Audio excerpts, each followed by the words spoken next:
Shalom, good morning to all. అందరూ సంతోషంగా ఉన్నారనుకుంటున్నాము.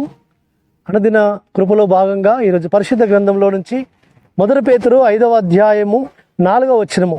ప్రధాన కాపరి ప్రత్యక్షమైనప్పుడు మీరు వాడబారని మహిమా కిరీటము పొందుదురు. అవును, పరమ తండ్రి తన శిష్యుడైన పేతురు ద్వారా పరమ తండ్రి ఒక చక్కని శ్రేష్టమైన వాగ్దానం మన జీవితాలు అనుగ్రహిస్తున్నాడు. అవును, మనము పరమ తండ్రి యొక్క నామ ఘనత కొరకు, ఆయన నామ మహిమ కొరకు ఈ లోకంలో మనము శ్రమలు అనుభవిస్తూ వస్తుంటున్నప్పుడు, ఆ శ్రమలలో మనం సంతోషిస్తూ ఆనందిస్తూ, ఆ శ్రమలలో మనము ఆయన యొక్క మహిమ కొరకు మనం జీవిస్తుంటున్నప్పుడు ఆయన మన కొరకు దాచించిన శ్రేష్టమైన వాడబారని మహిమా కిరీటాన్ని మనకు పరమతని అనుగ్రహించబోతున్నాడు సుమా. కాబట్టి ఈ లోకంలో మనము ప్రయాసపడుతుంటాము, క్షేమైపోయే దాని కొరకు, వాడిపోయే దాని కొరకు, గతించే దాని కొరకు మనం ప్రయాసపడుతుంటాం.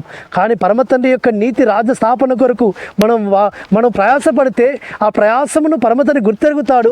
ఆ పరమతండ్రి యొక్క నీతి రాజు స్థాపనలో మనం వెళుతుంటుంటే అనేకమైన శ్రమలు, నిందలు, అవమానాలు అవి ఎదురవుతున్నప్పుడు ఈ లోకపు శ్రమలు ఎన్నతగినవి కావని మనం పొందుకోబోయే మహిమ ఎదుట, ఆ మహిమా కిరీటం ఎదుట ఈ లోకపు శ్రమలు ఎన్నతగినవి కావని మనం ఎంచిన వారమై మన విశ్వాసంలో ఇంకా బలం పొందుకుంటూ మన యొక్క యాత్రా జీవితంలో మనం ఇంకా ఆయన నామ ఘనత కొరకు మనం వాడబడుతుంటుంటే ఆయన మనకు మహిమా కిరీటాన్ని అనుగ్రహించబోతున్నాడు సుమా. కాబట్టి ఈ లోకపు శ్రమలు ఇవన్నీ కూడా మనకు మహిమను అధికం చేయడానికి కొరకు వస్తున్నాయని మనం గుర్తెరగాలి. కాబట్టి అందుకే ఈ చులకని శ్రమ అని భక్తులు అంటుంటారు. కాబట్టి ఈ శ్రమల ద్వారా మనం ఏం చేయబడుతుంటామంటే మనం శుద్ధ సువర్ణంగా మార్చబడుతుంటాం.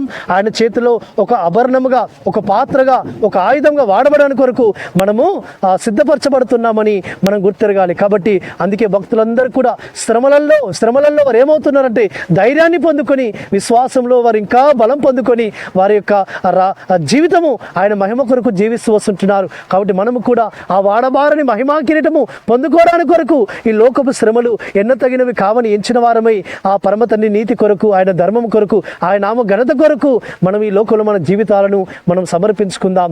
ఆ విధంగా పరమతండ్రి యొక్క కృప, పరమతండ్రి నిరంతరం మనకు తోడుగా ఉండి ఆయన మనల్ని నడిపించునుగాక. ఆయన కృప మనకు ఆ విధంగా విస్తరింప చేయునుగాక. ఆమేన్. ప్రార్థన చేసుకుందాం. పరలోకందరమ తండ్రి, సర్వోన్నత సర్వాధికారి జీవాధిపతి యెహోవా ఎలోహిం యాశ్వంస్యానికి స్తోత్రములు. ఎంతవరకు తండ్రి మీరు ఉపదేశించిన ఉపదేశము అయ్యా వాడవారిని మహిమా కిరీటం పొందుకుందురని మీరు ఇచ్చిన వాగ్దానానికి స్తోత్రము తండ్రి. ఆ విధంగా మేము ఆ కిరీటం పొందుకున్నట్టుగా మా జీవితాలలో తండ్రి మేము ఆ విధంగా తండ్రి మేము ఎంచిన వారమై అయ్యా ఈ లోకంలోని శ్రమలను అయ్యా మేము చులకనగా శ్రమలను ఎంచి ఇగో తండ్రి మీరు మాకు ఇవ్వబడిన మహిమా కిరీటం కొరకు మేము ఎదురు చూస్తున్నకు సహాయం చేయమని అయ్యా మేము ముందుకు సాగడానికి సహాయం చేయమని ప్రార్థిస్తూ యాశ్వాంశ నామమున స్తుతించి ప్రార్థించి వేడుకుంటున్నాము తండ్రి. ఆమేన్. సర్వోన్నతునికి ఎలోహిం యొక్క కృప, యాశ్వామిస్య యొక్క ప్రేమ, పరిశుద్ధాత్మ యొక్క అన్యోన్య సహవాసము నిరంతరం మనకు తోడుగా ఉండి మనం నడిపించును గాక. ఆమేన్.